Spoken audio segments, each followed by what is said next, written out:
What's up, everybody? I am Jasprit Singh and welcome to the Minority Mindset and welcome to our new Monday segment. Now, let's get into the story. So, one of my friends shared this article with me, and as soon as I read the title, I knew that it was going to be interesting. It's titled, I'm a 29-year-old with $235,000 in student debt. I'll never pay it back. As soon as I read that, the first thing that comes to my mind is, then why did you take out all those student loans? I've talked about this before, but the interesting thing about student loans, especially federal student loans, is that you can't declare bankruptcy or default on them. They stay with you forever. So you have to pay back your student loans, and if you don't, well, then the whole rest of the country has to pay it back for you with tax dollars. So let's jump into this article to really see what's going on. It says that this person has $235,000 of student debt. We got that from the title. And then it says that the first $120,000 came from a bachelor's degree from my state school. That seems like a lot of money for a state school. And then another $70,000 or so came from this person's master's degree. The remainder is accrued interest. Okay, so what that tells me is this person took out $190,000 for school, $120,000 of which was for undergrad, and then $70,000 was for this person's master's. But they have $235,000 worth of student debt because they've been making payments probably for years on their student loan balance, but the amount of money they're paying isn't enough to cover their student loan interest, let alone the student loan principal. So they're making payments every single month, but their student loan balance is growing because the amount of money they're paying isn't enough to cover the student loan interest. The next thing this article says is the suggested monthly minimum payment on my private debt alone is approximately $1,200, which is about what rent is in New Jersey. And without income-driven repayment, the minimum payment for my federal student debt would be around $1,000. So clearly this person with a master's degree is paying less than $1,000 a month on their student loans, which is what the minimum would be without income-driven repayment. And the suggested amount is $1,200 a month, but they're not paying enough, which is why their student loan balance is growing every single day. I would have to begin devoting half of my income to debt payment if I care to pay it off by 2042. Don't you care to pay it off by 2042? I can't do that because I make just under $4,000 per month, and that income is a fairly new development in my life. Is that a good development or bad? I'm not sure what he's saying here. Is he saying that he used to make no money, or he used to make a lot more money and now he's making less? I don't know. Why would I choose to pay down my debt if it meant I wouldn't be able to afford basic living expenses? I get what you're saying here. I mean, if you had to choose between having enough money to eat and paying down your student loans, I would rather use my money to eat. This way I can continue to survive. But this person is making $4,000 a month, so I'm not really sure what basic expenses he's referring to. The rest of the article pretty much focused on the student loan crisis that we're in right now, but this paragraph is really interesting, for lack of a better word. It says, until then, I'm focused on keeping the cost of servicing my debt low while I do other things a 29-year-old should be doing, like saving for an emergency fund or a down payment on a house. Oh my God. You have $235,000 worth of student loans that you don't plan on paying off, and right now your payments are not enough to cover the interest, so your student loan balance is getting bigger and bigger every single day. And now you're saying that the reason you don't want to pay off your student loans is because you want extra money so you can save for an emergency fund, which, okay, I get that, but you also want to save for a down payment on a home to live in, which is not an investment. You're telling me that you don't want to pay off your student loans. This way you could save money so you can go to the bank and say, hey bank, loan me more money even though I haven't finished or even started paying off these loans. It doesn't make much sense to me. Okay, let's watch the video now to really see what's going on, because maybe I'm being unfair. My name is Simon Galperin. I'm 29 years old, and my problem is that I have $235,000 worth of student debt. That is a big problem. From my public education that I see no way of ever paying off. This was the first year, last year, that I've made $65,000 in a year. Not bad, $65,000 this year. I'm 27. My partner and I have been together for over 11 years now. We just don't know what marriage looks like. Okay, so right here, Simon says that he's been with his partner for about 11 years now. And that makes me wonder, are you and your partner in the same financial boat? Does she also have a bunch of student loans that she's not paying off?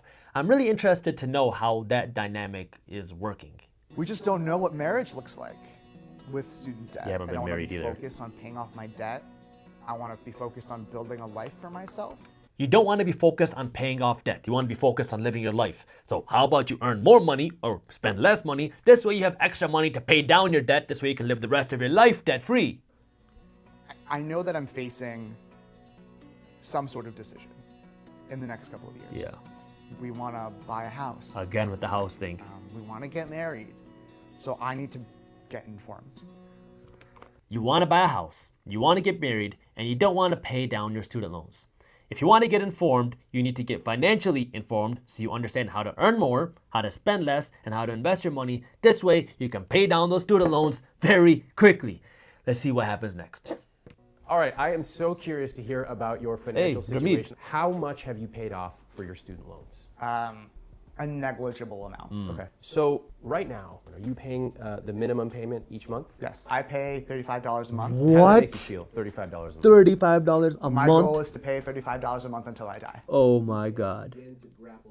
You have $235,000 worth of student loans. You're making $67,000 a year from your job, and you're only paying $35 a month on your student loans. And now you want to save up money so you can go and borrow more money from the bank to buy a house? How does this make any sense?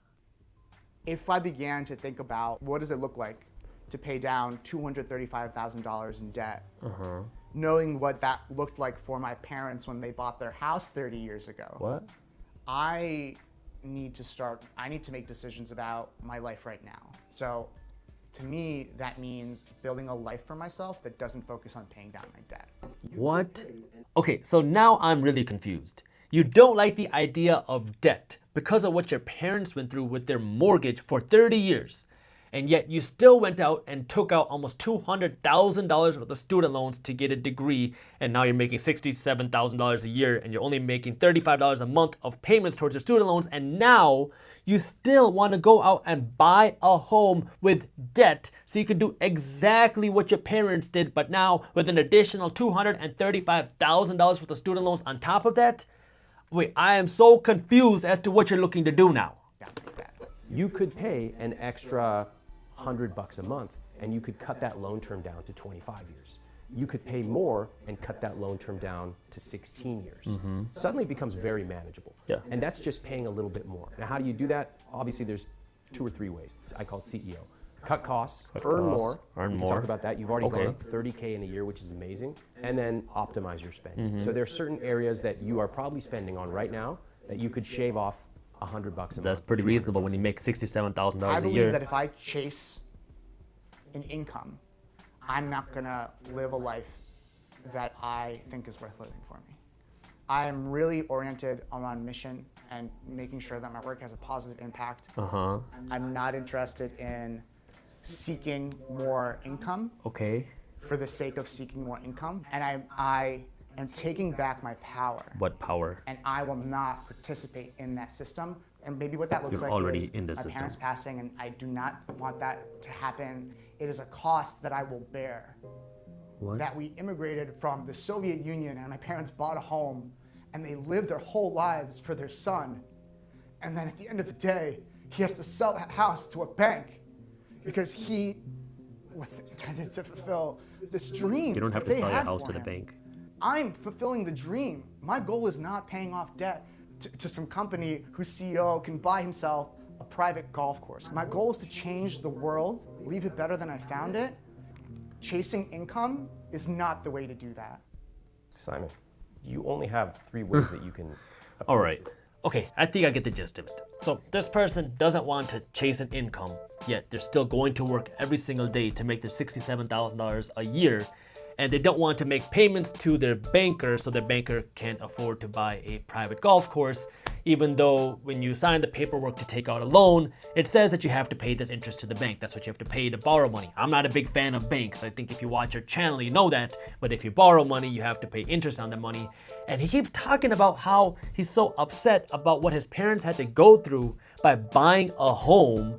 And now he wants to go and do the exact same thing by buying a home and borrowing money to do that, which means you will continue to pay interest to the bank so they can go out and buy the private golf courses. You know, this is why financial education is really so important. Simon says that his parents immigrated here from the Soviet Union, and my parents are immigrants, and so I get where he's coming from. When your parents immigrate to a new country, it's hard work. You see the stress that they go through. It's very expensive. It's hard. And so you want to do the best you can, and you want to really make an impact on the world, which is what he's saying. And I agree with that. You should work to make an impact. But understand how you can make the best decisions you can for yourself too, financially, and that only comes from financial education. To me, it seems like Simon believes there's a difference between making money and making an impact. But there are a lot of ways where this can overlap, where you can use your passion to push your purpose while making money at the same time, and that will allow you to pay down your student loans and do things that you want, like buy a house if you want to, by actually being able to afford it. But if you really want to be able to live your life and do the things that a 29-year-old should be able to do, like have an emergency fund, travel, pay down debt, then you have to think about money and understand how to be money smart. And the only way you can do that is through financial education. So Simon, if you are watching this, just know that there are a ton of ways to push your purpose while continuing to generate income just by having smart financial habits, by having a financial system. This way you know how to spend your money. This way you have money to pay down your debt. Because if you don't pay down your debt, it's going to be somebody else's responsibility to do that. And this will allow you to live your life and do the things that a 29-year-old and a 30-year-old should be able to do. This way you can live your life and you can get married and you can live financially free. And if you have other recommendations as to what Simon should do, let me know what your thoughts are in the comments below as well.